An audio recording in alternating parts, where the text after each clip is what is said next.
ஏழு ஜென்ம பாவம் தீரும் இறைவா உனை எண்ண தேவாரம் பாட அந்த ஞானம் வருமே மனம் கொள்ள. ஆதியான சிவனே சிவஜோதியான சிவனே, ஆதியான சிவனே சிவஜோதியான சிவனே.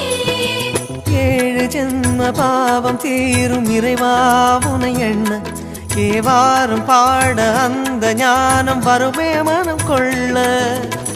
தாழும் நிலை வாராமல் காப்பவன் நீதானே, வாழும் வழி சொல்பவனே வள்ளல் பெருமானே, அண்ணாமலையானே அன்பின் பொருள் நீயே, அருணாச்சல சிவனே ஆற்றல் வடிவோனே, சக்தியின் கலையாய் பக்தியின் நிலையாய் தோன்றும் சுடரோனே, உண்ணாமுலையின்